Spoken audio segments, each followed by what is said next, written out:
Cookery சேனலை பார்த்து யார் வேணாலும் சமையல் பண்ணலாம். ஆனா சுவையான சமையல் பண்றது எப்படி? நான் இதயம் நல்லெண்ணெயில சமையல் பண்றேன். ஆஹா ஓஹோன்னு பாராட்டுறாங்க. நீங்களும் இதயம் நல்லெண்ணெயில சமையல் பண்ணுங்க, பாராட்ட வாங்குங்க. தினம் தோறும் வாங்குவே இதயம் இதயம்.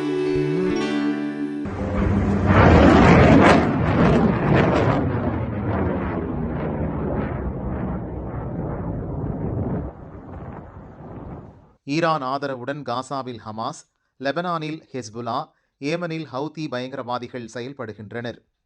ஒரே நேரத்தில் ஹமாஸ், ஹெஸ்புல்லாவுடன் இஸ்ரேல் போரிட்டு வந்தது. அவ்வப்போது ஹவுதியும் தாக்குதல் நடத்தி வந்தது. சில வாரம் முன்பு ஹெஸ்புல்லாவுடனான போரை இஸ்ரேல் முடித்து கொண்டது. ஹமாஸை மட்டும் கவனித்து வந்தது. ஆனால் ஏமனில் இருக்கும் ஹவுதிகள் இஸ்ரேலின் நிம்மதியை கெடுத்தனர். முன்பு அவ்வப்போது அடித்த ஹவுதிகள் 2 வாரமாக இஸ்ரேலை விடாமல் தாக்கி வருகின்றனர். 2000 கிலோமீட்டருக்கு அப்பால் இருந்தபடி ட்ரோன்களை ஏவியும் சக்தி வாய்ந்த ஏவுகணைகளை வீசியும் இஸ்ரேலை மிரட்டி வருகின்றனர். சமீபத்தில் ஹவுதி நடத்திய ட்ரோன் அட்டாக்கில் ஒரு இஸ்ரேலியர் கொல்லப்பட்டார். அடுத்தடுத்து சக்தி வாய்ந்த 2 பாலிஸ்டிக் ஏவுகணைகள் இஸ்ரேலை தாக்கின. 15க்கும் மேற்பட்டோர் காயமடைந்தனர். ஹவுதிகளின் ஏவுகணைகளை இடைமறிக்க முடியாமல் இஸ்ரேல் திணறியது. இதை வெற்றி போல் கொண்டாடியது Houthi.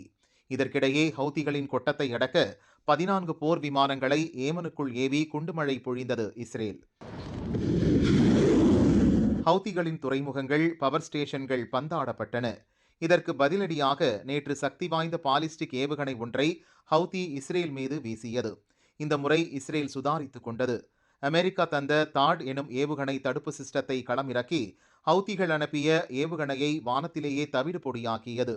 Terminal high altitude area defence என்பதைதான் சுருக்கமாக தாட் என்று அமெரிக்கா சொல்கிறது. இது சக்தி வாய்ந்த ஏவுகணை தடுப்பு சிஸ்டமாகும்.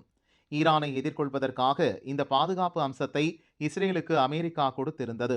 அதாவது கடந்த அக்டோபர் 1ஆம் தேதி இஸ்ரேல் மீது கொடிய பாலிஸ்டிக் ஏவுகணை தாக்குதலை ஈரான் நடத்தியிருந்தது.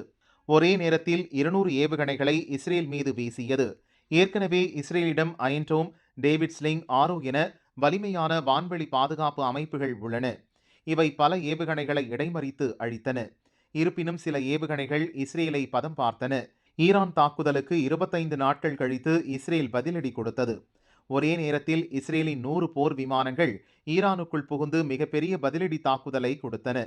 ஈரானின் இராணுவ தளவாடங்கள், ஏவுகணை தயாரிப்பு மையங்கள், ஏவுகணை சேமிப்பு மையங்களை தவிடு பொடியாக்கின.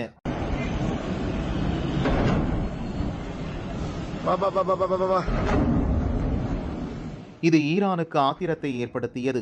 இஸ்ரேல் கற்பனை பண்ண முடியாத பதிலடியை தருவோம் என்று ஈரான் மிரட்டியது. இந்த முறை ஈரான் மட்டுமின்றி தங்களின் ஹமாஸ், ஹவுதி, ஹெஸ்புல்லா கூட்டாளிகளையும் வைத்து ஒரே நேரத்தில் மிகப்பெரிய ஏவுகணை தாக்குதலை ஈரான் நடத்தக்கூடும் என்று இஸ்ரேல் கருதியது. இதனால் அமெரிக்காவிடம் உதவி கேட்டது. ஈரான் பதிலடியை சமாளிக்கத்தான் தாட் ஏவுகணை தடுப்பு சிஸ்டத்தை அமெரிக்கா அனுப்பி வைத்தது. 100 முதல் 200 கிலோமீட்டர் சுற்றளவு பகுதியை ஒரு தாட் சிஸ்டம் மூலம் பாதுகாக்க முடியும். இதை இயக்க 100 வீரர்கள் தேவை. தாட் சிஸ்டத்துடன் கைதேர்ந்த 100 வீரர்களையும் இஸ்ரேலுக்கு அமெரிக்கா கொடுத்திருந்தது. ஆனால் 2 மாதமாகியும் இதுவரை இஸ்ரேலுக்கு ஈரான் பதிலடி கொடுக்கவில்லை. இந்த நிலையில்தான் ஹவுதிகள் விட்ட ஏவுகணையை தாட் சிஸ்டம் சுக்குநூறாக்கி இருக்கிறது. இஸ்ரேலுக்காக தாட் சிஸ்டம் இடைமறித்து அழித்த முதல் ஏவுகணை இதுதான். இதை அமெரிக்க வீரர்கள் கொண்டாடினர். இப்படி ஒரு சம்பவத்தை செய்யதான் இத்தனை நாள் காத்திருந்தோம் என்று பெருமையுடன் மார்த்தட்டினர்.